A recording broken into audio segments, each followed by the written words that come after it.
dalam surah Al-Hajj ayat 34. Dan berikanlah kabar gembira kepada al-mukhbitin. Ini kabar gembira bagi mereka secara mutlak, tidak dibatasi, ya, baik di dunia atau akhirat.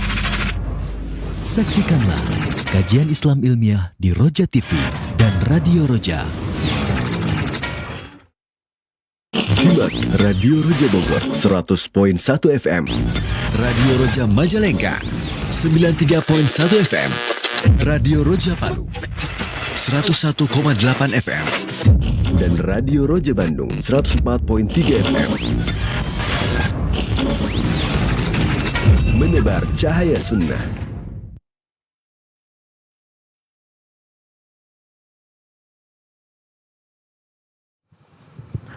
Assalamualaikum warahmatullahi wabarakatuh. Alhamdulillah wassalatu wassalamu ala Rasulillah wa ala alihi wa sahbihi wa mawala. Saudaraku seiman dan seakidah, sahabat Roja dimanapun Anda berada, masih bersama dengan kami di saluran tilawah Al-Quran dan kajian Islam. Dan di kesempatan pagi hari ini, insya Allah kami hadirkan kembali kajian ilmiah yang kami pancar luaskan dari studio di STDI Imam Syafi'i di Jember, Jawa Timur. Bersama Ustadz Dr. Muhammad Nur Ihsan, hafizahullah ta'ala. Dan di kesempatan kali ini kembali kita akan membahas terkait dengan amalan-amalan hati dengan tema bahasan kedermawanan. Saudaraku seiman dan seakidah, kami ajak Anda untuk menyimak kajian ini dan juga berpartisipasi. Anda dapat mengirimkan pertanyaan melalui pesan WhatsApp atau line interaktif kami di 0218236543. Dan untuk selanjutnya kita akan simak nasihat dari Al-Ustadz Dr. Muhammad Nur Ihsan, hafizahullah ta'ala. Kepada Al-Ustadz, falyatafaddal maskura.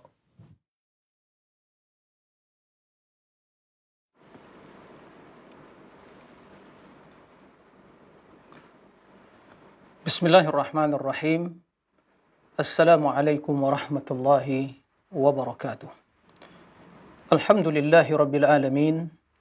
Wassalatu wassalamu ala ashrafil anbiya'i wal mursalin. Nabiyyina Muhammadin wa ala alihi wa sahbihi ajma'in. Wa man tabi'ahum bi ihsanin ila yaumiddin, amma ba'd. Ikhwatal iman, kaum muslimin dan muslimat, para pemirsa dan juga para pendengar rahimakumullah jami'an. Alhamdulillah, puji dan syukur kita haturkan kehadirat Allah Azza wa Jal yang memuliakan kita dengan iman, mengangkat derajat kita dengan ketakwaan, dan membimbing kita untuk melakukan ketaatan dalam segala kondisi dan keadaan. Alhamdulillah, awalan wa akhiran wa zahiran wa batinah.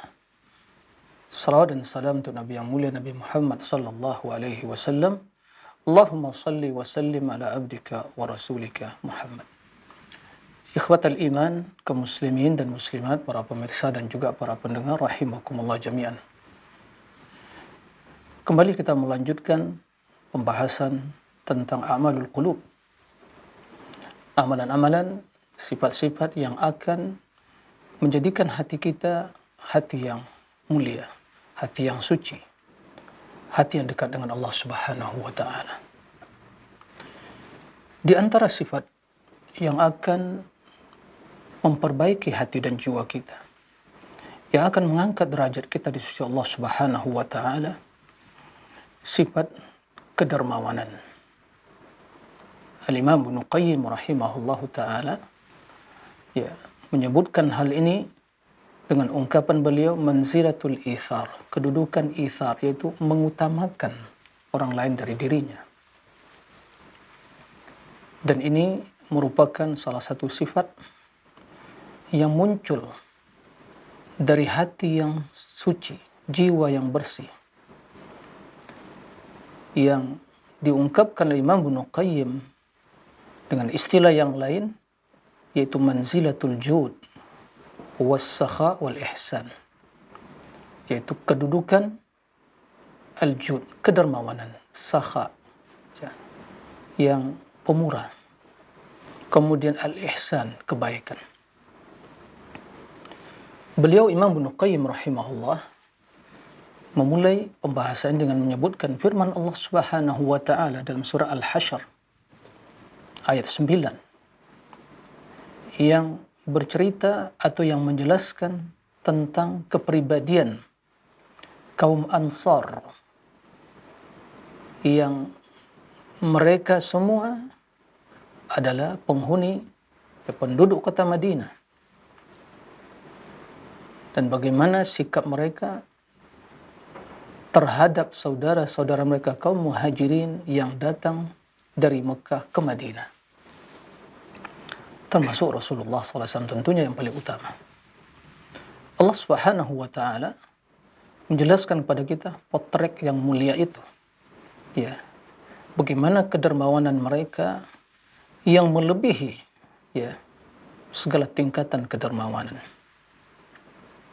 Qala subhanahu wa yu'thiruna ala anfusihim walau kana bihim khasasah.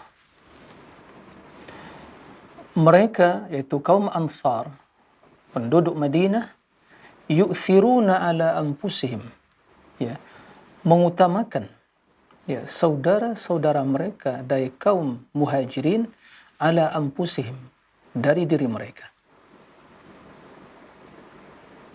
Walau kana bihim khasasah, kendati mereka kaum Ansar itu, ya, membutuhkan sesuatu yang diberikan kepada saudaranya, tapi karena kedermawanan kaum Ansar, mereka lebih mengutamakan saudara-saudara mereka kaum Muhajirin daripada diri mereka sendiri, kendati mereka membutuhkan hal itu. Subhanallah. Allah Subhanahu wa taala, ya, menjelaskan hal ini dalam surah Al-Hasyr untuk, ya, agar kita semua mengambil ibrah dan pelajaran bahwa ternyata kedermawanan itu adalah salah satu dari tingkatan ubudiyah dan amalan hati yang hendaknya senantiasa menyertai diri kita. Imam Ibnu Qayyim menyebutkan al-ithar jiddu syuh. Al-ithar itu mengutamakan orang lain daripada dirinya. Jiddu syuh, lawan dari sifat syuh, kekikiran, bakhil. Fa innal mu'thir ala nafsihi tarikun lima huwa muhtajun ilaih. Sesungguhnya seorang yang mengutamakan orang lain dari dirinya, dia akan meninggalkan apa yang dia butuhkan. Sesuatu yang dia butuhkan untuk dirinya, tapi saudara dia membutuhkan. Seorang yang memiliki sifat al-ithar, mengutamakan, maka dia akan mendahulukan saudaranya daripada dirinya sendiri. Ini merupakan salah satu dari sifat ahlul iman yang Imam Ibnu Qayyim rahimahullah menyebutkan kedudukan ini juga dinamakan dengan manzilu al-judi was-sakha'i wal-ihsan. Kedudukan kedermawanan, as-sakha, pemurah, ya, wal-ihsan, yaitu kebaikan. Subhanallah. Ternyata kedermawanan yang ada pada diri seseorang, ya, sehingga dia mengutamakan orang lain dari dirinya,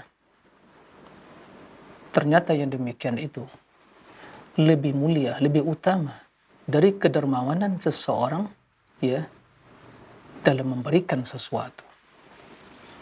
Ini dikenal dengan sakha'un nafsi, kedermawanan jiwa. Ada orang yang dermawan dengan hartanya, tapi ada orang yang dermawan dengan jiwanya. Artinya, dia tidak berharap mendapatkan apa yang ada di tangan manusia. Memiliki jiwa yang qanaah, sehingga dia tidak meminta-minta kepada yang lain. Tidak mengemis. Dia tidak mengemis. Karena jiwanya sakha, jiwa yang dermawan. Dan ternyata sifat yang seperti itu, sifat yang lebih utama, lebih tinggi kedudukannya dari kedermawanan diri seseorang dalam berbagi harta atau yang lainnya. Ini yang diungkapkan oleh Imam Abdullah ibn Mubarak. Kata beliau, sakha'un nafsi atau sakha'un nafsi amma fi aydin nas afdalu min sakha'in nafsi bil badli. Kedermawanan diri dari apa yang ada di tangan manusia. Artinya diri tidak berharap, tidak meminta-minta, tidak mengemis. Afdalu min sakha'in nafsi bil badli. Lebih utama dari kedermawanan diri dalam berbagi. Mungkin banyak dari kita memahami kedermawanan itu memberi dengan harta atau memberikan harta dalam urusan dunia. Dia berbagi dengan yang lain, sebagai orang yang dermawan, donator. Ternyata ada kedermawanan yang lebih mulia dan tinggi. Jiwa yang dermawan, diri yang dermawan, sakha, yang dia tidak mengemis, tidak berharap apa yang ada di tangan manusia, dan dia merasa qanaah dengan apa yang Allah berikan kepadanya. Dia betul menjaga kehormatan dirinya, kemuliaan jiwanya. Ikhwatal iman, para pemirsa rahimakumullah dan juga para pendengar di mana saja antum berada. Al-Imam Ibnu Qayyim menyebutkan bahwa al-ithar yu'thiruna ala anfusihim, memiliki tiga tingkatan. Memiliki tiga tingkatan. Tingkatan yang pertama, istilah Imam Ibnu Qayyim, alla yanqusuhu al-badl wa la yas'ubu alaihi. Pemberian, badl, memberikan, la yanqusuhu, tidak mengurangi dirinya, wa la yas'ubu alaihi, dan tidak sulit bagi dia. Dia suka berbagi, hal yang ringan bagi dia. Dan al-badl, yaitu suka berbagi, memberikan, sama sekali tidak mengurangi apa yang dia miliki, atau jiwa yang mulia, sifat yang baik pada dirinya, atau sesuatu yang dia miliki dari apa-apa yang Allah karuniakan kepadanya. Dan ini, kata beliau, diistilahkan dengan manzilatus sakha. Sakha bermakna kedermawanan. Ada kedudukan yang kedua, manzilah atau tingkatan yang kedua, an yu'ti akthar. Dia berbagi lebih banyak. Wa yubqiya lahu syai'an, dan membiarkan atau meninggalkan sesuatu yang sedikit untuk dirinya. Atau kata beliau, au yubqiya mithla ma a'ta, atau dia menyisakan untuk dirinya seperti sejumlah apa yang dia berikan. Ini kata Imam Ibnu Qayyim, fahuwal jud, jada yajudu jud. Dalam terjemahan bahasa kita juga dermawan. Kemudian yang ketiga, an yu'thira ghairahu bisyai' ma'a hajati ilaih. Dia mengutamakan orang lain daripada dirinya, sementara dirinya membutuhkan hal itu. Dan inilah yang dikenal dengan manzilatu al-ithar. Manzilatul ithar, yaitu mengutamakan saudaranya yang lain daripada dirinya. Dan itu yang dijelaskan oleh Allah Subhanahu wa taala tentang sifat kaum Ansar yang mengutamakan saudara mereka kaum Muhajirin daripada diri mereka sendiri. Yaitu tingkatannya ada yang pertama sakha, kemudian al-jud wal ithar. Kemudian kata beliau, ya, lawan dari kalimat ithar mengutamakan orang lain pada dirinya, ya. Sementara lawan dari kalimat tersebut al-athara, yaitu dia mengutamakan dirinya pada orang lain. Dia tidak ingin berbagi. Ya. Dia hanya memikirkan kemaslahatan dirinya. Dia tidak mau berbagi. Berarti orang yang bakhil, orang yang kikir. Ya. Nah, istitharu ala akhihi, dia mengutamakan dirinya sendiri. Ini untuk dirinya, kebaikan untuk dirinya, enggak memikirkan orang lain. Nah, ikhwatal iman, para pemirsa dan juga para pendengar di mana saja antum berada. Barakallahu fikum. Kemudian Al-Imam Ibnu Qayyim rahimahullah menjelaskan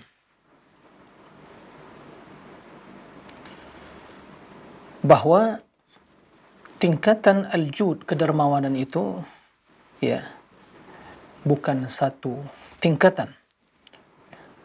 Beliau menyebutkan ada 10 tingkatan al-jud. Ya. Kalau diistilahkan juga itu ya macam-macam al-jud, kedermawanan. Beliau mengungkapkan dengan istilah ya maratib. Kata beliau wal judu asyru maratib. Kedermawanan itu memiliki 10 tingkatan. Taib. Kita akan baca satu persatu ya dan jelaskan maksudnya. Kemudian kita nanti akan melihat, mengintrospeksi diri kita ini berada dalam tingkatan keberapa. Ya, mudah-mudahan salah satu dari tingkatan itu ada pada diri kita. Yang pertama ihdaha, tingkatan yang pertama al-judu bin nafs. Al-jud bin nafs, kedermawanan dengan diri dan jiwa. Dan ini a'la maratibihi, kata beliau, ada tingkatan yang tertinggi. Jiwa yang mulia, jiwa yang beriman dan bertakwa, jiwa yang suci, jiwa yang memiliki sifat-sifat kemuliaan adalah jiwa yang akan senantiasa memiliki sifat kedermawanan. Kendati dia tidak memiliki harta, kendati dia tidak memiliki kekuasaan, tapi jiwa yang mulia adalah jiwa yang senantiasa dermawan dengan seluruh kebaikan yang dia miliki, sifat-sifat yang mulia yang ada pada dirinya. Jiwa yang penuh dengan ya segala kebaikan. Jiwa yang dihiasi dengan akhlak yang mulia. Jiwa yang memiliki semangat dalam kebaikan. Dan ingin jiwa yang memiliki niat yang baik untuk sesama. Jiwa yang senantiasa menginginkan kebaikan bagi saudaranya. Inilah al-jud bin nafs. Jiwa yang tidak berharap apa yang ada di tangan orang lain. Bahkan jiwa yang ingin selalu berbagi kebaikan. Ini al-jud bin nafs. Jiwa yang selalu taat, bersemangat dalam melakukan kebaikan dan ketaatan kepada Allah Subhanahu wa taala. Berbagi dengan sesama. Inilah jiwa yang dermawan. Ini a'la maratib. Kendati mungkin dalam sebagian kondisi dan keadaan, mungkin ya dia merasakan sesuatu yang mungkin tidak menyenangkan dirinya, tapi kebaikan itu sampai kepada orang lain. Dia menghadapi berbagai mungkin kesulitan, sesuatu yang tidak ya menyenangkan bagi dirinya. Tapi karena jiwa yang sakha, yang dermawan, dia bisa menghadapi hal itu semua. sehingga orang lain menikmati kebaikan dan kemuliaan dan dia menginginkan kebaikan itu sampai kepada orang lain. Ini adalah jiwa yang dermawan. Dia tidak memiliki harta, dia tidak memiliki jabatan dan kedudukan. Dia bukan orang kaya. Tapi jiwanya lebih mulia, lebih besar, lebih luas dari itu semua. Ini yang pertama. Yang kedua, al-jud birriyasah. Kedermawan dengan kedudukan. Kedudukan, jabatan, pangkat itu adalah karunia dari Allah.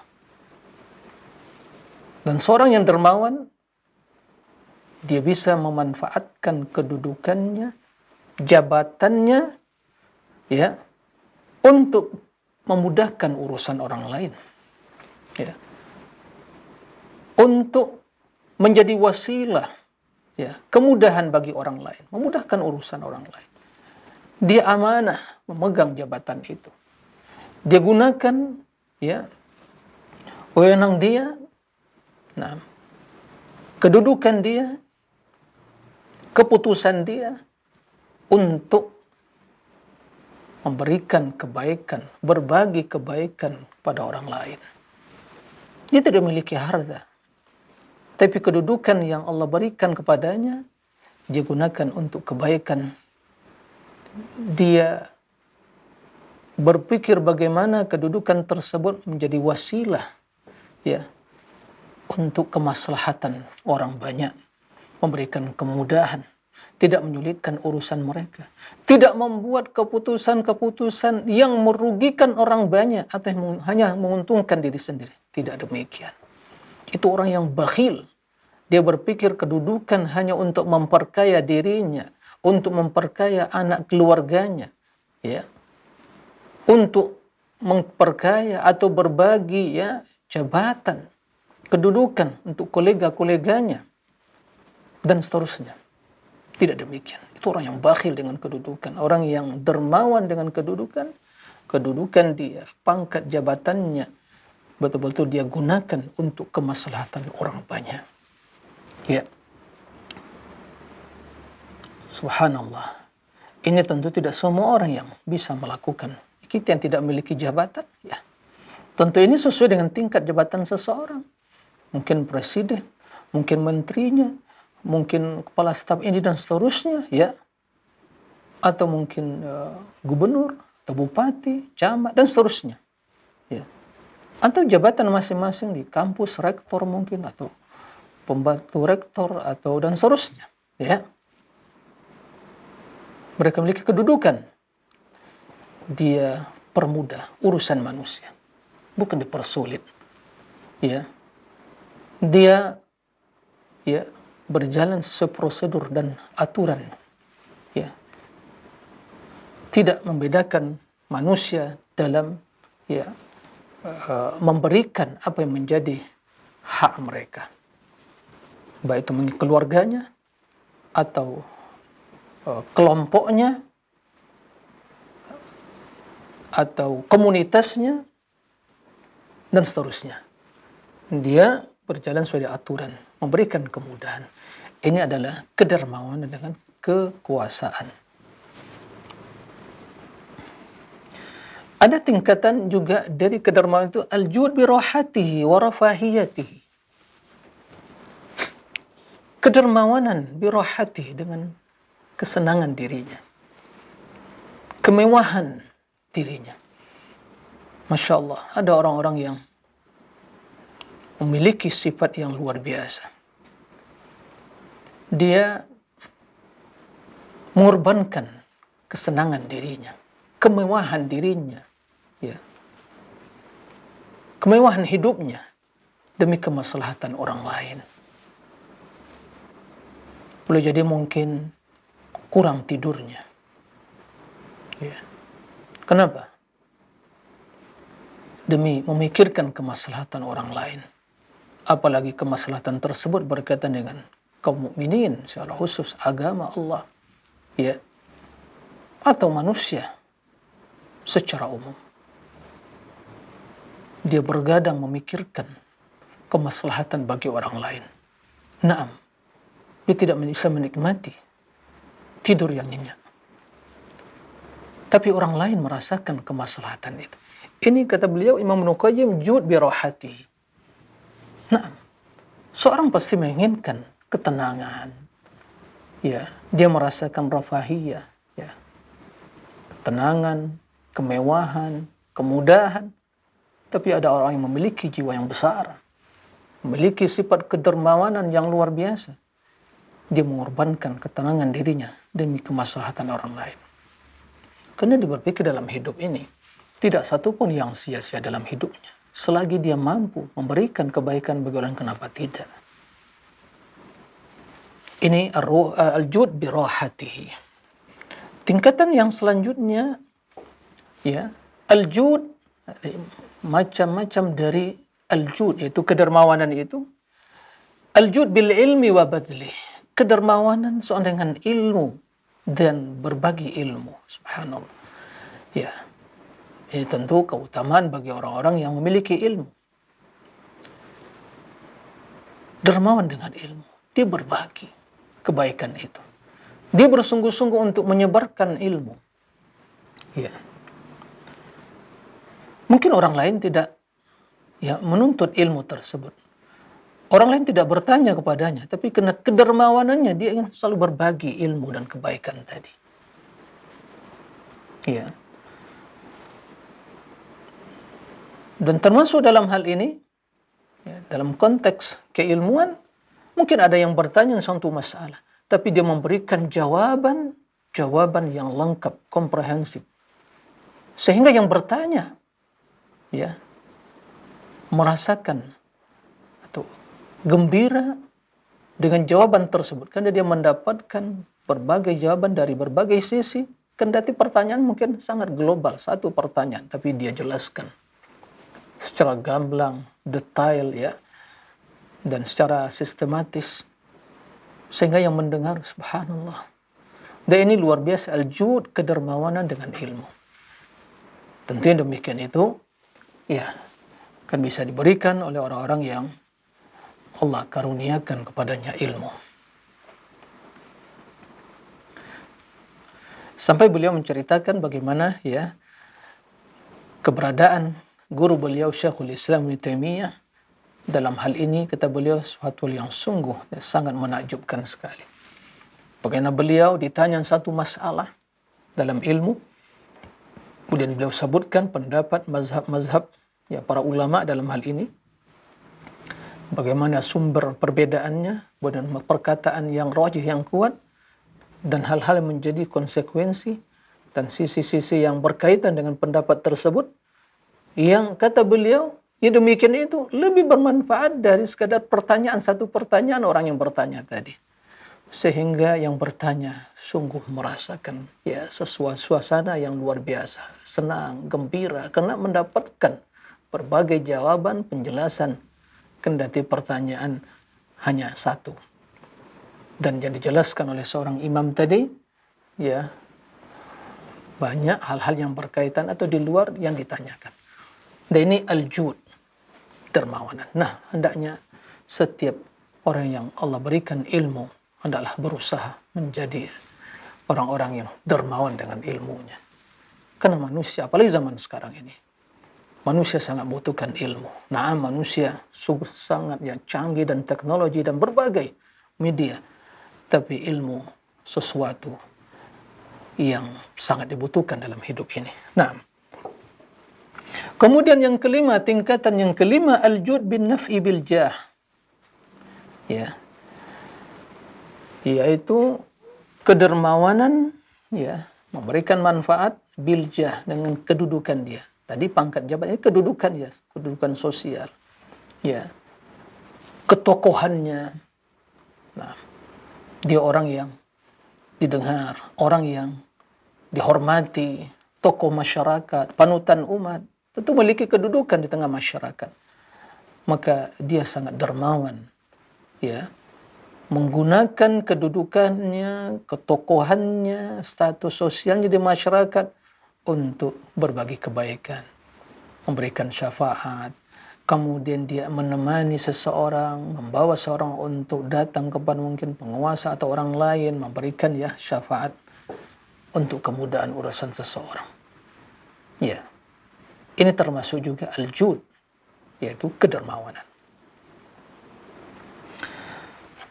Tingkatan yang keenam atau macam-macam dari kedermawanan tadi adalah al-jud binaf'il badan al-ikhtilafi anwa'i. Kedermawanan binaf'il badan, yaitu memberikan manfaat bagi badan kita. Nah, dengan berbagai bentuk kedermawanan tadi, berbagai bentuk ya kemanfaatan tadi. Ya, tidak dipungkiri bahwa diri kita ini tentunya sangat membutuhkan kebaikan dari kita sendiri.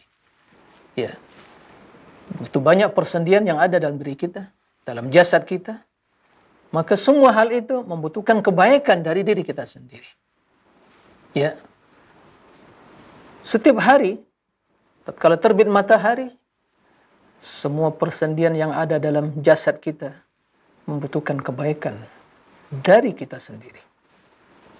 Ya, sebagaimana dalam hadis disebutkan bahwa yusbihu ala kulli sulama min ahadikum sadaqah. Setiap pagi, ya, seperti sekarang ini terbit matahari, kita berada di pagi hari, bahwa ya setiap kulli sulama, setiap persendian yang ada pada jasad kita itu membutuhkan sedekah. Kulla yaumin tatlu'u fi syams, setiap hari yang terbit matahari pada hari tersebut. Ya. Di antara bentuk sedekah tadi, ya'dilu baina itsnaini sedekah. Seorang berbuat adil di antara dua orang yang sedang mungkin ya terjadi khilaf, ya. Lalu dia berbuat adil ya, sesuai dengan kedudukan masing-masing. Seorang hakim memutuskan masalah antara dua yang bertikai, dia berbuat adil. Ya. Seorang ya misalnya pimpinan terhadap anak buahnya dan seterusnya, ya. Terhadap pegawainya, bawahannya terjadi mungkin perbedaan di antara mereka berdua, maka bagaimana memutuskan dengan adil? Boleh jadi mungkin seorang ayah atau kepala rumah tangga, bagaimana menyikapi dua orang anak mungkin yang sedang clash antara mereka. Atau mungkin seorang mudir atau dan yang lainnya. Artinya ada dua yang bertikai. Maka dia berbuat adil dalam memutuskan, mengambil sikap yang adil. Dan itu adalah bagian dari sedekah. Wa tu'inur rajula fi dabbatihi, membantu seseorang fi dabbatihi dalam tunggangannya, ya. Fatahmiluhu 'alaiha, kemudian dia mengangkat ya barang-barangnya untuk menaiki kendaraan tadi atau hewan tunggangannya. Dia membantu seseorang ya untuk mengangkat barang ya bawaannya sehingga ya, dia masukkan ke dalam kendaraan tadi. Itu bagian dari sedekah. Ya sekarang tidak ada lagi hewan tunggangan, tapi ada ya sepeda motor, mobil, angkutan umum, kereta dan seterusnya. Bahkan juga pesawat. Seorang membantu. Dia melihat nih orang tua ya, yang keberatan mengangkat kopernya atau suatu di tentengannya, dia bantu untuk menaiki kereta, untuk menaiki ya kendaraannya, bahkan untuk masuk ya pesawat, dia bantu. Itulah sedekah. Subhanallah. Kemudian au yarfa'alahu 'alaiha mata'ahu sadaqah, atau dia mengangkat ya yarfa'alahu untuknya 'alaiha mata'ahu sadaqah, itu barang bawaannya dia bantu. Ya. Ini semua adalah bagian dari sedekah. Wal kalimatu thayyibah sadaqah. Kalimat yang baik adalah bagian dari sedekah. Wa bi kulli khutwatin yamshiha ar-rajul ila sadaqah. Setiap langkah-langkah yang dilakukan oleh seseorang untuk datang ke masjid sedekah. Ini 100 ya Kaum lelaki, bapak-bapak ya jangan sholat di rumah. Datang ke masjid, langkahkan kakimu. Yang sehat itu, yang bisa jogging ya berkilo-kilo. Langkahkan untuk ke masjid. Itu sedekah. Masa berjalan jogging setiap pekan bisa berkilo-kilo, berjam-jam. Masa melangkah ke masjid hanya 5 menit, 10 menit. Masa enggak bisa? Permasalahan bukan cacat kakinya, tapi hati yang cacat. Maka tidak bisa mendorong anggota badan untuk berjalan. Baik, langkahkan itu sedekah. Untuk memenuhi sedekah tadi. Wa yumitul adza 'anit tariq sedekah. Menyingkirkan gangguan dari jalan sedekah. Ya. Menyingkirkan gangguan dari jalan sedekah. Lalu bagaimana dengan orang-orang yang sengaja ya membuangkan sebagian ya ranting atau duri atau paku dan sejenisnya, pecahan kaca atau sampah ke jalan. Ya. Dalam banyak kasus saya melihat sebagian kebiasaan masyarakat, tidak tahu apakah di tempat lain ada. Jadi kalau ada tikus yang mati, diambil dilemparkan ke tengah jalan. Ya subhanallah. Kenapa nggak dikuburkan? Ya. Begitu juga di pinggir jalan misalnya, dia membersihkan sampah, ditaruh di tengah jalan. Mungkin maksudnya dilindas oleh mobil. Itu kan mengganggu. Kenapa tidak singkirkan, masukkan, dan dibakar atau diletakkan di tong sampah? Ini kebiasaan bertentangan dengan hadis yang merupakan syu'ab, cabang dari keimanan, imatatul adza 'anit thariq. Sampah-sampah itu disingkirkan, itu mengganggu. Ya. Atau membuat acara ya, dengan pengeras suara yang menggetarkan, mungkin bisa membuat ya hati dan jantung copot begitu ya, mengganggu. Dan bisa juga mungkin merusak gendang-gendang ya telinga. Inilah adhiyah, mengganggu orang yang sedang berjalan atau yang sedang melewati jalan tersebut. Semua hal itu adalah hal yang tidak diperbolehkan. Itu bukan sedekah, itu adhiyah, mengganggu. Nah, ikhwatal iman, kita dermawan pada diri kita untuk melakukan berbagai kebaikan tadi, sedekah tadi untuk diri kita. Dan ini setiap pagi. Nah, hari ini kita berusaha. Kemudian, ya, sholat 2 rakaat duha yang dilakukan seorang ya bisa menutupi dan mewakili semua sedekah itu. Subhanallah. Ya. Tingkatan yang ketujuh ya adalah al-judu bil irdi. Kedermawanan bil irdi, kehormatan diri. Ya. Artinya mungkin dia tidak memiliki harta untuk bisa berdermawan. Tapi dia mungkin mengorbankan ya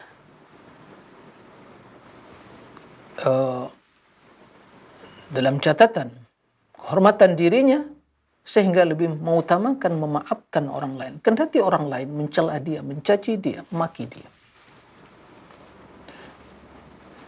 Ya. Ini sebagaimana ya, kedermawanan salah seorang sahabat Nabi, Dhamdham minas sahabah. Jadi ada namanya Dhamdham ya, seorang sahabat. Di mana kana idza asbaha, apabila berada di waktu pagi, Allahumma innahu la mala li atfa atasaddaqu biha lana. Ya Allah, aku tidak memiliki harta untuk berdonasi kepada manusia, untuk bersedekah. Saya enggak memiliki itu. Wa qad tasaddaqtu alaihim bi irdi. Setelah bersedekah kepada mereka bi irdi dengan mengorbankan kehormatan diriku. Faman syatamani aw qadhafani fahuwa fihi. Barang siapa yang mencelaku, barang siapa yang ya mencaciku, fahuwa fihi, saya halalkan. Subhanallah. Ini siapa yang mampu dari kita? Ya.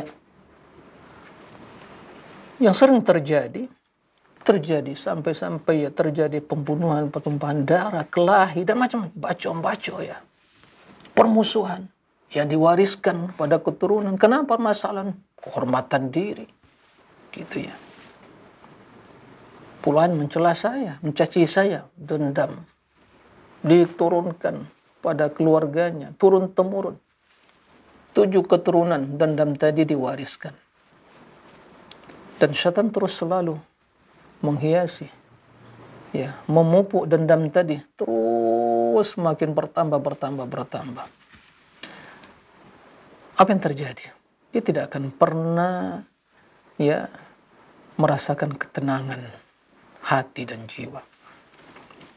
Dan kata Imam Ibnu Qayyim rahimahullah, wa fi hadzal jud min salamatis sadr. Dalam kedermawanan ini, kata beliau, ya, terdapat salamatus sadr, hati yang bersih, hati yang suci. Warahatil qalb, ketenangan hati yang luar biasa. Wa takhallus min muadatil khalqi ma fi, dan ya, selamat dari permusuhan, kebencian, ya, terhadap makhluk atau manusia, atau permusuhan manusia kepadanya. Subhanallah. Jadi ternyata hati yang selamat, jiwa yang tenang, yang tidak ada di hatinya, ya, keinginan untuk membalas. Sekarang kalau kita berpikir, okelah orang mencela kita, memaki kita, tapi pertanyaannya, apakah celaan dan makian itu akan merubah status kita di hadapan Allah? Akan merubah status iman kita, ketakwaan kita, kemuliaan kita? Tidak akan merubah. Dan pandangan manusia, ya, manusia tentunya tidak akan mampu, ya, kita jadikan atau mereka semua bisa ridho atau senang kepada kita. Maka satu prinsip yang juga harus tanamkan dalam diri kita. Selama kita orang yang mulia, hati yang suci, hati yang bersih, dan kita, ya, tentu seorang lebih tahu tentang dirinya. Bila seseorang, orang yang taat, orang yang mulia, orang yang, ya, senang berbagi, yang selalu memperhatikan iman dan takwanya pada Allah, orang yang baik, maka dia tetap orang yang baik di sisi Allah. Kendati dalam pandangan manusia dia bukan orang yang baik. Bahkan manusia mencela dan memaki, mencaci maki, dan seterusnya. Tapi prinsipnya semua itu tidak akan merubah status dia. Tidak akan merubah status dia. Ya, tidak akan menjadikan dia orang yang hina bila dia orang yang baik di sisi Allah. Tapi tidak semua tentunya yang siap menghadapi kondisi demikian itu. Karena kita hidup di dunia, lebih banyak kita memperhatikan bagaimana pandangan orang kepada saya. Enggak enak, orang menilai saya begini. Itulah yang membuat kita terus dalam kebingungan, kebimbangan, dan terus mencari perhatian manusia yang merubah, yang mempengaruhi hati dan sikap kita. Berbuat, ya, terus penampilan yang terus ditampilkan. Karena agar ada pujian, orang memuji, orang, ya, merekomendasi, dan seterusnya. Tapi kalau ternyata hati kita adalah hati yang kotor, jiwa yang dengki, jiwa yang khianat, jiwa yang seterusnya, itu adalah jiwa yang tidak tulus kepada Allah. Apakah bermanfaat hal itu? Tidak. Semua akan tersingkap. Ya. Ikhwatal iman, kita harus lebih banyak menata hati kita. Kita harus lebih banyak betul-betul memperhatikan jiwa kita. Dalam pandangan Allah, bukan dalam penilaian manusia. Ya, bukan dalam penilaian manusia. Kata Imam Syafi'i rahimahullah, ridhan nas ghayatul la tudrak. Atau kama qala. Ya, keridhaan manusia itu sesuatu yang tidak mungkin dicapai. Maka berusahalah kita untuk melakukan sesuatu yang bermanfaat bagi diri kita, itu mencari ridha Allah Subhanahu wa ta'ala. Yang kedelapan, al-jud bis sabr, kedermawan dengan sikap sabar. Ya, ihtimal, ya, siap sabar dalam menghadapi. Al-ighdha, terkadang kita harus, ya, menutup mata. Ya. Dan ini kata beliau martabatun syarifah, tingkatan yang mulia dari tingkatan-tingkatan kedermawanan, dan anfa' li sahibiha, lebih bermanfaat bagi pelakunya, dari pemiliknya, minal judi bil mal, dari kedermawanan dengan harta. Subhanallah. Banyak orang yang berpikir, memahami bahwa kedermawanan dengan harta itu yang paling utama. Tidak. Ada yang lebih utama dari itu. Sabar dalam menghadapi berbagai perubahan dalam hidup, sikap atau orang lain kepada kita, kesulitan dan berbagai hal yang kita hadapi dalam hidup ini. Ternyata kedermawanan dengan sabar itu lebih mulia dari kedermawanan dengan harta. Maka barang siapa yang sulit baginya untuk dermawan berbagi dengan harta, maka hendaklah dia melatih atau selalu memiliki kesabaran, yaitu merupakan kedermawanan. Dia akan mendapatkan buah yang manis dari kesabaran itu di dunia sebelum akhirat. Nah, yang kesembilan, al-judu bil khuluq wal bishr wal bastah. Kedermawanan dengan akhlak yang mulia. Allahu akbar. Al-bishr, yaitu yang selalu berpenampilan ceria, senang, gembira, ya, bertemu dengan saudara, senyum, sapa. Kemudian orang yang mudah dalam bergaul dan memberi kebaikan. Dan ini ternyata lebih tinggi dari kedermawanan dengan sabar. Akhlak yang mulia. Dan mudah memaafkan. Ya. Dan ternyata dengan kesabaran tadi, dengan akhlak yang mulia, seorang akan sampai kepada derajat as-saim al-qaim. Sebagai dalam hadis disebutkan, innar rajul la yablughu bi husni khuluqi darajat as-saim al-qaim. Seorang akan meraih sampai pada kedudukan orang yang banyak berpuasa dan salat malam dengan akhlak yang mulia. Kata Imam Ibnu Qayyim rahimahullah, wal 'abdu la yumkin an yas'a an-nas bimalihi wa yumkinu an yas'ahum bi khuluqihi wa ihtimalihi. Ungkapan yang luar biasa. Seorang tidak akan mungkin bisa yas'un nas untuk menggait manusia semuanya atau memberikan kepada manusia semua harta dia. Tidak mungkin. Ya. Berapalah harta kita? Kendati kita orang yang paling kaya, mungkinkah semua bisa kita berikan kepada mereka semua harta kita? Ya. Tidak mungkin. Ya. Harta kita tidak cukup untuk meliputi manusia semuanya. Ya. Tapi kata Imam Ibnu Qayyim, mungkin akan tapi dengan akhlak yang mulia kita akan bisa merangkul semua manusia. Akhlak kita lebih luas dari harta kita. Nah, dunia jabatannya tidak bisa meliputi manusia semuanya, tapi dengan akhlak yang mulia kita akan bisa merangkul semua. Nah, jadi sebenarnya bukan dunia yang sempit sehingga kita merasa tidak cukup untuk diri kita dan orang yang ada di sekitar kita. Bahkan Allah menciptakan bumi yang luas cukup untuk semua. Tapi kenapa kita merasa sempit? Permasalahan bukan bumi yang sempit, tapi hati kita yang sempit. Sehingga tidak cukup untuk diri kita dan keluarga, apalagi untuk orang lain. Harta kita tidak cukup untuk manusia, tapi akhlak mulia kita meliputi semua manusia. Dan yang terakhir, kata Imam Jud bitarkihi ma fi aidin nas alaihim. Kedermawanan dengan meninggalkan apa yang ada di tangan manusia. Dia tidak melirik, dia apalagi berambisi untuk mendapatkan apa yang ada di tangan manusia. Dia tidak menoleh kepada apa yang ada di tangan manusia. Itu pemberian Allah, karunia Allah. Ya. Wala yastashib lahu biqalb. Bahkan hati tidak terbesit di hatinya untuk yang demikian itu. Apalagi melirik dengan matanya, dengan perhatikan. Itu pemberian Allah, karunia Allah. Ya. Wala ta'arrad lahu bihali wala bilisani. Dia tidak lagi berbicara, menyebutkan diri dengan bahas ini, harta si fulan, kekayaan si fulan, kedudukan si fulan, dan harta begini dan seterusnya. Ya. tidak lagi menyibukkan diri dengan hal itu. Nah, dan ini semua adalah bentuk dari kedermawanan.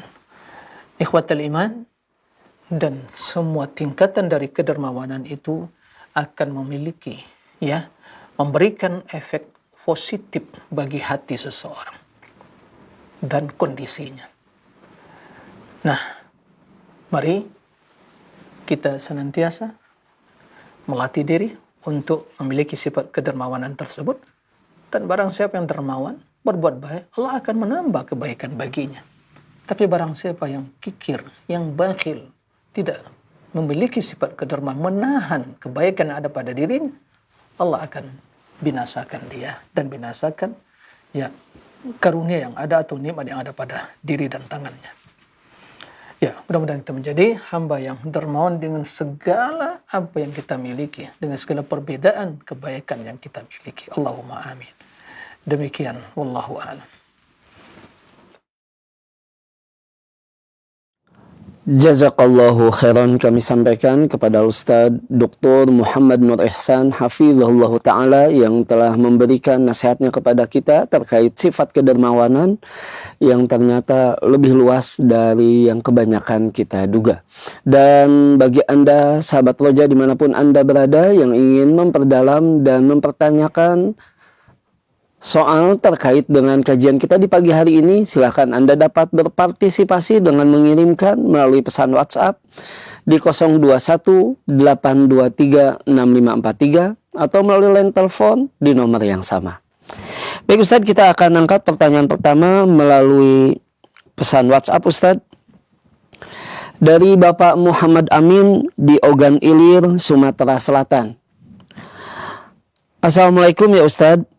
Pertanyaan, apakah merupakan kebaikan termasuk kedermawanan Ustadz dari seseorang yang mempersilahkan kita untuk berdiri di saf pertama dalam sholat berjamaah sementara dia berdiri di saf yang kedua? Syukron. Tafadhol Ustadz.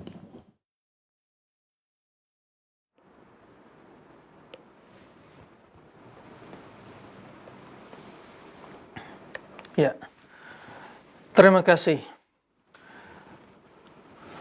terhadap ya Pak Amin, barakallahu fiik. Apakah itu merupakan suatu kebaikan? Kita lebih mengutamakan saudara kita dalam ibadah. Ya.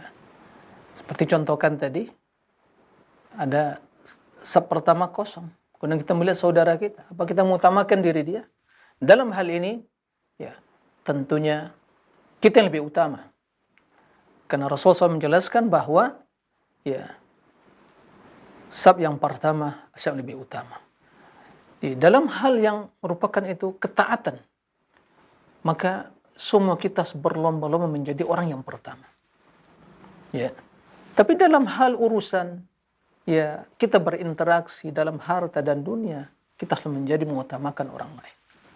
Jadi dalam ketaatan, dalam melakukan ketaatan, fastabiqul khairat, ya, kita dalam hal ini harus lebih mengutamakan diri kita. Karena kita sangat membutuhkan kebaikan itu. Ya, makanya kita berlomba-lomba untuk dapat saf yang pertama. Nah, jadi itsar di sini mengutamakan di sini bukan dalam konteks ini. Nah, dalam kebaikan ketaatan ya kita berlomba-lomba. Dengan catatan kita tidak menzalimi orang lain, tidak melangkahi orang lain. Ya, ada sebagian dia ingin mendapatkan saf pertama, datang belakangan kemudian melangkahi orang lain. Maka ini telah berbuat zalim, tidak boleh. Tapi dia datang pada waktunya, ternyata saf pertama kosong, dia maju terlebih dahulu. Nah, itu ya yang harus dilakukan. Nah, demikian Allahu a'lam. Jazakallahu khairan Ustadz atas penjelasannya. Dan untuk berikutnya Ustadz, kita akan angkat pertanyaan melalui line telepon di 021-823-6543. Kami persilahkan. Assalamualaikum. Waalaikumsalam warahmatullahi wabarakatuh. Dengan siapa di mana Ibu? Dari Hampawa di Jawa Timur. Baik. Tafadholi silakan. Ini Ustadz. Assalamualaikum Ustadz. Waalaikumsalam. Tentang kedermawanan Ustadz, ada seorang umahat atau ibu itu sholatnya rajin, sholat sunnah rajin, sholat duha, tahajud, puasa Senin Kemis itu rajin. Kemudian orangnya dermawan, paling dermawan itu di daerah kami. Baik berbentuk sembako ataupun merupakan makanan itu, Ustaz. Tapi statusnya suka nyakitin perasaan orang lain, Ustaz. Suka memamerkan tentang amalan itu tersebut itu, Ustaz. Bagaimana itu, Ustaz, status sedekahnya, Ustaz? Mohon penjelasan, syukron. Jazakumullah khair. Assalamualaikum warahmatullahi wabarakatuh. Waalaikumsalam warahmatullahi wabarakatuh. Tafadhol Ustaz. Waalaikumsalam warahmatullahi wabarakatuh. Terima kasih kepada ibu hamba Allah di Jawa Timur. Barakallahu fiik atas pertanyaannya. Dua hal yang berbeda.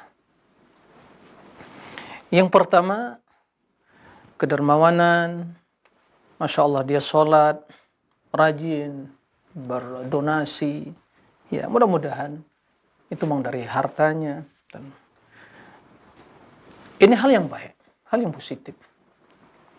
Begitulah seorang mukmin, bila Allah berikan kepadanya kelebihan dari harta dan maka dia berbagi. Dia juga menjaga sholat dan ibadahnya, rajin. Ini hal yang baik. Terus jaga keikhlasan. Nah, akan tetapi ada sisi lain yang harus kita perhatikan untuk menjaga ibadah tadi. Jangan sampai dinodai oleh riya. Ya. Karena ini hal yang sangat berat. Karena banyak sarana yang akan bisa merusak ibadah, bisa merusak tatkala kita melakukan ibadah, bisa juga merusak tatkala atau setelah beribadah, pasca ibadah. Sum'ah namanya. Tatkala ibadah itu riya, ingin dilihat, ingin dipuji, diperbaiki, gitu ya. Nah, setelah ibadah, sum'ah. Orang tidak melihat dia beribadah, tapi dia ingin memperlihatkan, memperdengarkan, ya, mempromosikan atau dengan berbagai dipublikasikan. Dan ini sangat berbahaya. Ya kita tidak bisa menuduh, tapi ini sangat berbahaya. Ini rentan sekali dimasuki oleh sifat sum'ah. Merasa bangga, senang, dipuji, mempamerkan ibadahnya, dan berbagai kegiatan-kegiatan donasi yang dia lakukan. Jangan tinggalkan demikian itu. Jaga amalan tadi. Kita harus menjaga amalan kita. Riya ini amalan atau dosa yang sangat tersembunyi. Sampai-sampai Nabi SAW seperti mithlu dabi bin namli. Seperti ya seekor semut yang berjalan. Semut yang hitam. Dalam sebuah riwayat disebutkan semut yang hitam yang berjalan di atas batu yang hitam di dalam ya suasana malam ya gelap gulita. Ada yang bisa melihat? Tidak bisa. Terlihat. Nah, ternyata sifat riya syirkul asghar tadi ternyata seperti itu. Lalu kita harus berusaha menjaga hati kita. Inna akhwafa ma akhafu alaikum asyirkul asghar. Fasu'ila anhu faqala riya. Sesuatu yang paling aku takuti, kata Nabi SAW, terhadap diri kalian, akan menimpa diri kalian adalah syirik kecil. Nabi ditanya, apa itu syirik kecil? Ar-riya. Naam. Maka jemaah sekalian, para pemirsa kaum muslimin, di zaman sekarang ini sangat berat. Ya, tantangan kita. Sangat berat cobaan dan ujian kita. Sehingga kita harus lebih ekstra ya, berusaha untuk menjaga niat, menjaga ketulusan. Janganlah kita orang yang lebih ya suka mempromosikan amalan kita. Betul kita berbuat baik, silakan. Itu hal yang baik antara Allah dengan kita. Bahkan dalam hadis sebutkan orang-orang yang akan nanti mendapatkan naungan di akhirat kelak adalah 7 golongan. Di antaranya rajulun tasaddaqa bimali fa akhfa hatta la ya'rifu shimaluhu ma yunfiqu yaminuh. seorang yang mendonasikan hartanya disembunyikan oleh dia. Sampai-sampai tangan kirinya tidak tahu apa yang diberikan oleh tangan kanannya. Subhanallah. Ini betul hal-hal yang sungguh sangat menunjukkan bagaimana keikhlasannya. Jadi janganlah kita menjadi orang-orang yang korban media sosial. Korban dalam artian terkontaminasi dengan berbagai konten-konten yang ada merusak pikiran kita, perilaku dan akhlak kita. Atau korban media tersebut kita jadikan sebagai untuk promosi ibadah kita, amalan kita, kegiatan kita, atau waliyazubillah untuk menjual kehormatan dirinya. Na'udzubillah min dzalik. Maka tinggalkan cara-cara seperti itu demi menjaga keikhlasan, demi menjaga ketulusan. Karena kita punya hati, punya perasaan. Satu pujian saja, apa yang tidak akan menjadikan hati kita bergetar. Ada bisikan di sana, merasa senang, itu adalah pertanda hati sedang digerogoti oleh virus-virus riya tadi. Maka waspada. Tinggalkan cara-cara seperti itu. Barakallahu fikum. Nah. Jazakallahu khairan Ustaz atas penjelasan dan nasihatnya. Untuk berikutnya kembali Ustaz, kita akan angkat pertanyaan melalui pesan WhatsApp dari Bapak Hak Nur di Cilandak. Semoga Allah senantiasa menjaga dan mencurahkan rahmat dan hidayahnya kepada Ustaz dan kita semua. Ustaz, dari apa yang disampaikan oleh Ustaz menunjukkan betapa berhasilnya setan menggoda manusia, Ustaz. Dan bahwa godaan setan itu akan terus ada dan berlangsung sampai hari kiamat. Pertanyaan saya, Ustaz, bagaimana agar kita mempunyai benteng yang kuat, Ustaz, dalam menghadapi godaan setan dan supaya kita berhasil tetap istiqomah di jalan Allah Subhanahu wa taala. Tafadhol, Ustaz.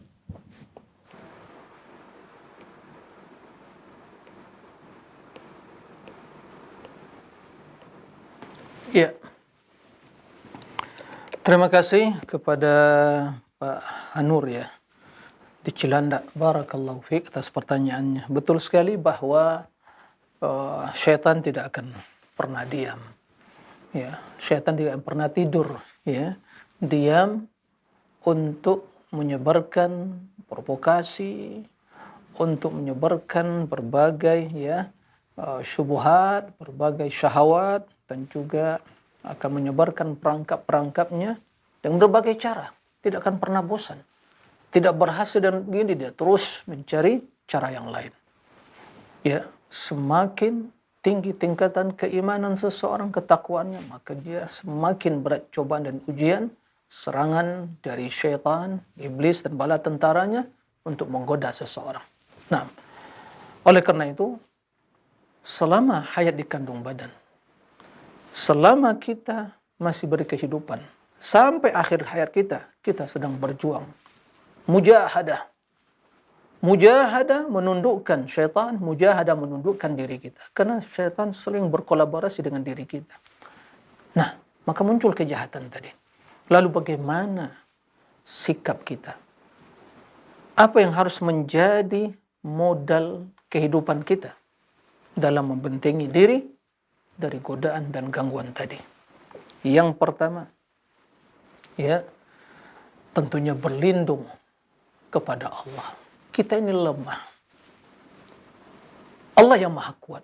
Allah yang menjaga kita. Maka bila kita berlindung kepada Allah, Allah akan selamatkan kita. Wa imma yanzaghannaka minasyaitani nazghun fasta'id billah. Apabila syaitan membisikkan, menggoda kalian, menggoda kamu, maka berlindung kepada Allah. Maka kita disyariatkan untuk berlindung dari godaan syaitan. Uzbika min hamazati syaitan.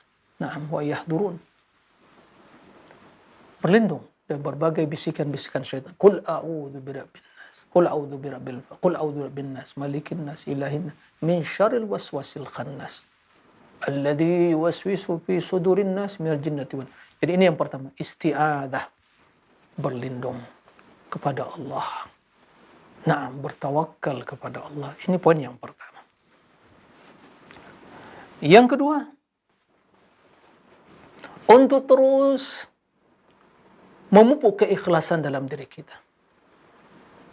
Keikhlasan. Karena hamba-hamba yang diselamatkan oleh Allah adalah hamba yang ikhlas. Innahu min ibadiyal mukhlasin. Innahu min ibadiyal mukhlasin. Innahu min ibadinal mukhlasin. Ya. Jadi hamba-hamba yang tulus kepada Allah, beribadah, itu yang tidak akan mampu digoda oleh syaitan. Tapi mereka yang berbuat kemaksiatan, yang berbuat riya, berbuat kesyirikan, maka Allah tinggalkan kesyirikan dan tinggalkan dia. Taraktu wa syirka. Seorang yang ditinggalkan oleh Allah, siapa yang akan menjaga dia? Nah, jadi ini yang poin yang kedua. Terus jaga keikhlasan dalam beribadah. Jaga keikhlasan di dalam beribadah. Karena orang-orang yang ikhlas tulus menjadi hamba Allah, Allah akan menjaga dia. Tidak mampu digoda oleh syaitan. Yang ketiga, memperbanyak zikir. Memperbanyak zikir. Dalam setiap kondisi dan keadaan. Itu benteng kita yang paling kokoh. Ya, itu benteng seorang mukmin yang paling kokoh. Zikir di pagi hari, di petang hari, mau keluar rumah, masuk rumah, sebelum tidur, bangun tidur, maka kita harus membiasakan diri. Perbanyak zikir kepada Allah. Karena di situ permohonan untuk membentengi diri kita, untuk mendapatkan kemudahan dan pertolongan. Kita lemah. Jadi yang pertama, berlindung dari godaan syaitan. Yang kedua, keikhlasan. Banyak berzikir. Taib.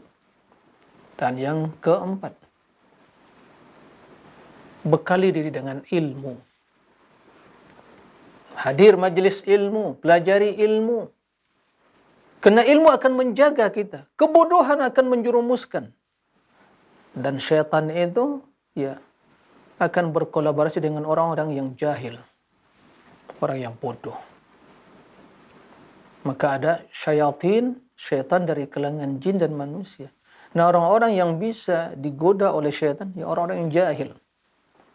Adapun orang yang berilmu, dalam artian mereka keyakinan, syaitan berusaha menggoda, tapi tidak semudah itu untuk menundukkan dia.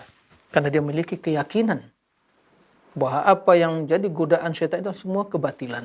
Dia yakin seyakin-yakinnya. Dengan keilmuan dia mengetahui apa yang wajib dilaksanakan, apa yang wajib ditinggalkan, apa yang menjadi ketaatan, apa yang menjadi kemaksiatan. Maka dengan ilmu. Karena kejahilan, syaitan itu senang kepada orang-orang yang jahil. Karena dia mudah untuk menggoda. Dibodoh-bodohi oleh syaitan. Ya.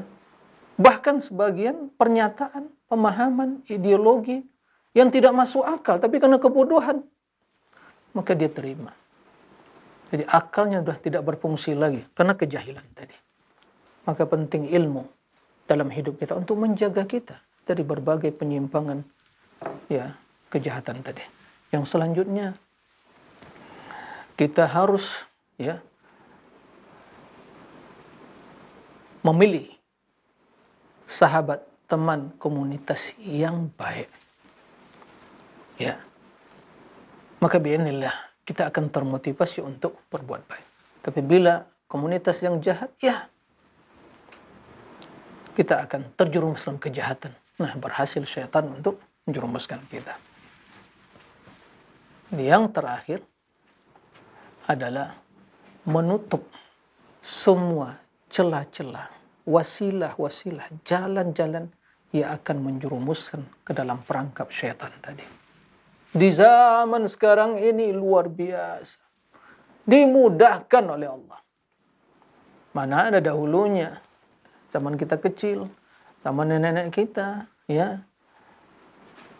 Ada kemudahan komunikasi dengan media di zaman sekarang. Seperti zaman sekarang ini. Di zaman sekarang ini luar biasa. Dimudahkan sarana kemaksiatan, kejahatan. Untuk menguji keimanan kita. Maka ini hal yang harus diperhatikan. Nah, mudah-mudahan dengan ketujuh atau 6 poin tadi, insya Allah seorang akan selalu dijaga oleh Allah dari godaan syaitan tadi. Barakallahu fikum. Wallahu a'lam. Na'am. Jazakallahu khairan Ustaz atas penjelasan dan tips-tipsnya supaya kita bisa terhindar dari godaan setan. Baik, untuk berikutnya Ustaz, kita angkat kembali pertanyaan melalui line telepon, kami persilahkan. Halo. Iya, silakan. Ya, baik. Saya mau nanya, ya, baik. Mohon maaf, dengan siapa di mana Bapak? Dan Haji Halis. Loh, kok saya udah masuk kok tersalah ya? Ya, enggak Pak, silakan Bapak. Mungkin televisinya masih suaranya terlalu besar, tolong dikecilkan terlebih dahulu Pak. Saya dengan Haji Halis, Pak. Ya, baik, silakan. Ya, menanyakan bahwa apa bedanya rahmat dan karunia? Dan Baik. bagaimana contohnya? Ya. Baik. Ya. Jazakallahu khairan Bapak. Tafadhol Ustaz. Ya.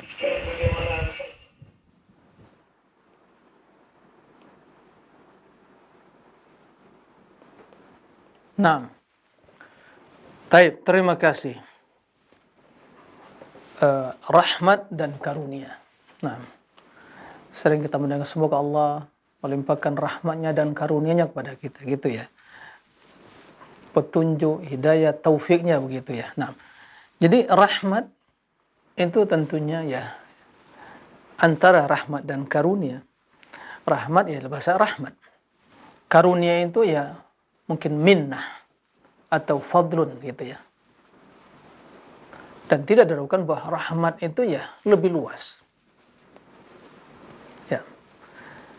Karunia bagian dari rahmat Allah. Dan karunia itu ya ada dalam urusan dunia dan urusan agama. Karunia, mengkaruniakan pada memberikan itu minnah namanya atau nikmah atau fadlun. Itu mungkin makna yang mewakili makna ya mewakili istilah karunia. Mengkaruniakan atau hibah dari Allah, pemberian hibah, mengkaruniakan. Dalam urusan agama mengkaruniakan ilmu, iman, gitu ya, amal saleh, akhlak mulia. Dalam urusan dunia mengkaruniakan ya anak, ya, keluarga, harta, kedudukan, tempat tinggal, itu semua karunia. Dan itu semua masuk dalam rahmat Allah. Ya, rahmat Allah. Masuk dalam rahmat Allah Azza wa Jalla. Bagian dibentuk dari kasih sayang Allah. Ada kasih sayang Allah yang umum, yang mencakup seluruh umat manusia, maka Allah berikan urusan dunia, Allah berikan. Ya, Allah berikan pada siapa saja.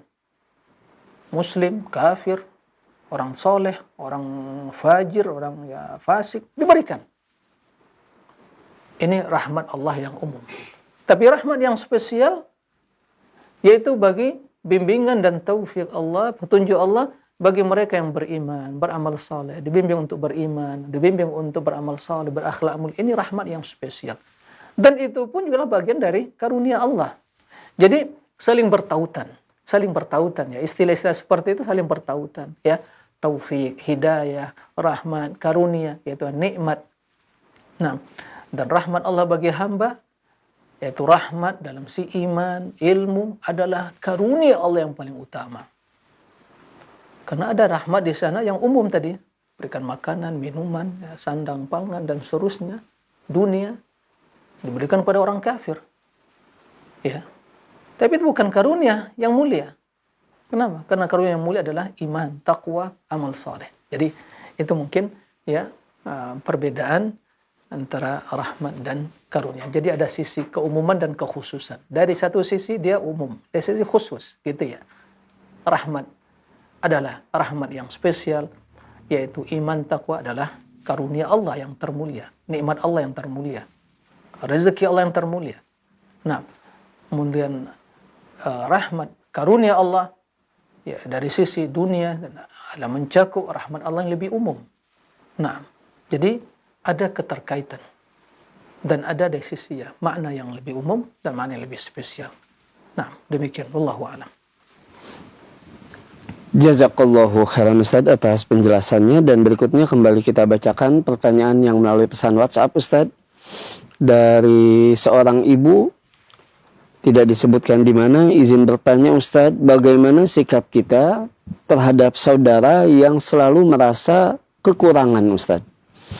Padahal memiliki harta dan tidak ada tanggungan anak, namun selalu berhutang Ustadz. Dan kalau kita hutangi, sering ingkar janji. Namun karena kasihan, akhirnya kita jadi penjamin untuk hutangnya Ustadz. Pertanyaannya Ustadz, untuk menyikapi orang yang sering kekurangan ini, apakah kita telah bersikap yang tepat Ustadz? Mohon nasihatnya Ustadz. Tafadhol Ustadz.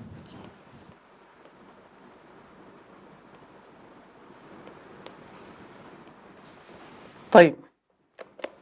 Terima kasih kepada ibu yang bertanya. Subhanallah ya. Jadi ada orang-orang yang sikapnya atau pribadinya itu orang-orang yang tidak pernah merasa puas dengan dunia. Tapi itulah sifat ya, sifat asal dari manusia, kerakusan kepada dunia. Ya, tidak pernah qanaah, merasa cukup. Jadi dalam hadis disebutkan manusia ini kalau diberikan ya mendapatkan satu gudang ya kekayaan, satu gudang emas ya, maka dia ingin yang keduanya. Dapat gudang yang kedua, satu gudang emas, dia mau yang ketiga.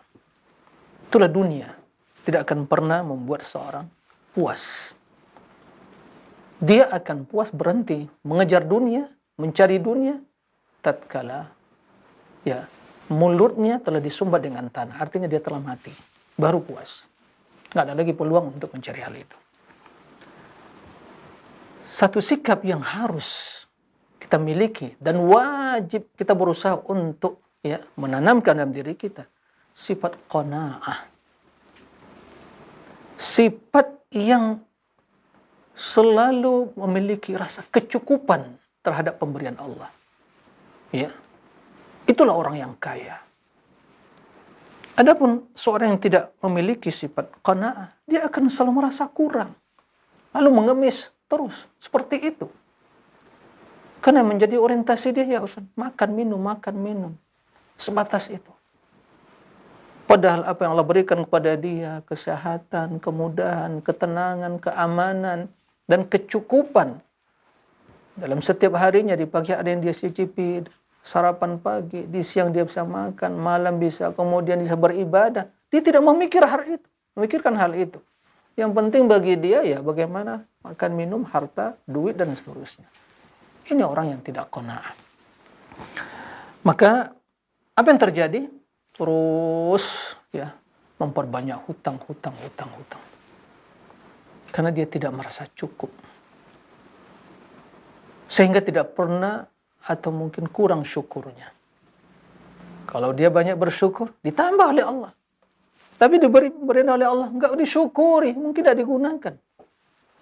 Jangan-jangan ya harta yang dia pinjam digunakan untuk hal kemaksiatan, enggak disyukuri, enggak dimanfaatkan. Maka tidak ada keberkahan.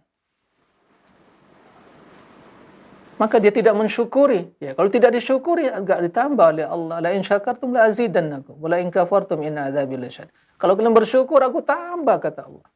Tapi kalau enggak bersyukur, ya azab Allah sangat pedih. Enggak berkah. Bukti enggak keberkahan tadi, enggak pernah merasa cukup. Sampai kapan? Bila hidup seperti itu.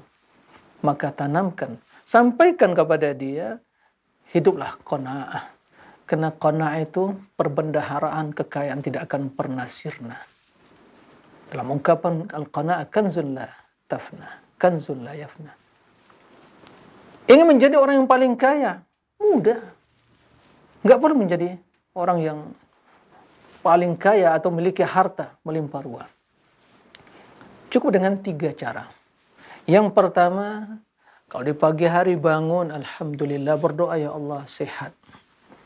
Ini poin yang pertama. Yang kedua, ya Allah berikan ada sesuatu yang bisa saya cicipi, saya nikmati di pagi hari bersama keluarga. Yang ketiga, ya Allah berikan keamanan stabil dalam hidup ini. Apa lagi yang kita cari? Bangun pagi sehat. Kemudian ada sesuatu yang dicicipi. dinikmati bersama keluarga sarapan pagi dan juga siang harinya, ya. Karena hidup bukan untuk makan minum, ya. Kemudian aman. Kata Nabi sallallahu alaihi wasallam, "Man asbaha aminan fi sirbi, mu'afan fi badani, yajidu quta yaumih, faka'annama hizat lahu dunya bihadafiriha." Seseorang yang bila bangun di pagi hari, berada di pagi hari, dia aman. Aman. Ingin pergi kemana saja aman. Aman pada dirinya, pada hartanya, keluarganya, bisnisnya, usahanya, aman. Dia sehat. Sehat fisiknya. Kemudian mendapatkan sesuatu yang dicicipi, dinikmati, ya, dinikmati, dimakan dan diminum bersama keluarganya. Maka ini orang yang paling kaya. Ya, seolah dunia telah dia miliki. Semuanya dunia ada di genggaman tangannya. Dan ini harus ditanamkan. Jangan biasa berhutang. Kecuali kalau kondisi terpaksa. Jangan.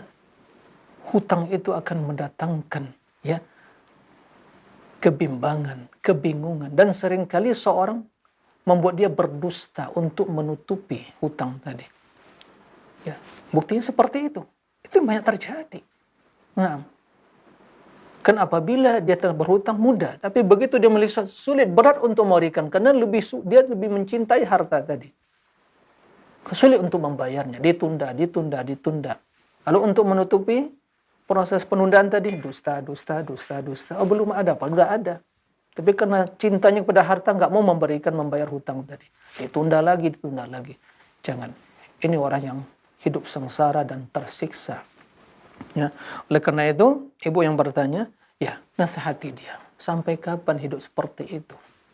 Apakah akan membawa hutang mati? Terkatung-katung nanti rohnya. Dan begitu. Naam, berhutang. Nah, maka qanaah adalah kanzun, kekayaan yang tidak akan pernah sirna. Nah, mudah-mudahan kita diselamatkan dari berbagai, ya, sifat-sifat yang jelek dan jadikan sebagai orang-orang yang qanaah dalam hidup ini.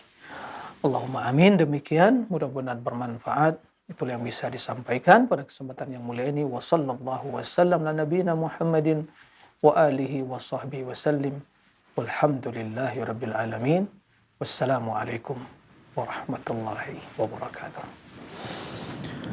Waalaikumsalam warahmatullahi wabarakatuh. Kami ucapkan jazakallahu khairan kepada Ustaz Dr. Muhammad Nur Ihsan hafizahullah ta'ala yang telah membersamai kita di kesempatan pagi hari ini melalui kajian langsung dari studio di STDI Imam Syafi'i di Jember, Jawa Timur.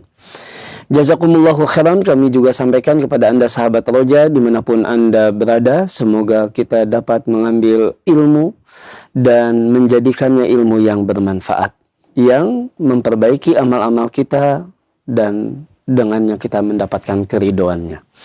Mohon maaf atas segala kekurangan dan kesempatan di mana pertanyaan yang banyak belum bisa kita sampaikan seluruhnya. Semoga Allah pertemukan kita kembali di kesempatan yang akan datang. Khususnya bersama Ustaz Dr. Muhammad Nur Ihsan hafizahullah ta'ala di setiap hari Jumat pagi pukul 6 waktu Indonesia bagian Barat sampai dengan selesai.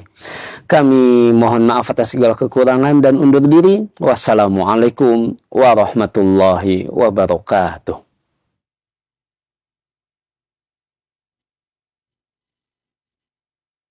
Simak Radio Roja Bogor 100.1 FM, Radio Roja Majalengka 93.1 FM, Radio Roja Palu 101,8 FM, dan Radio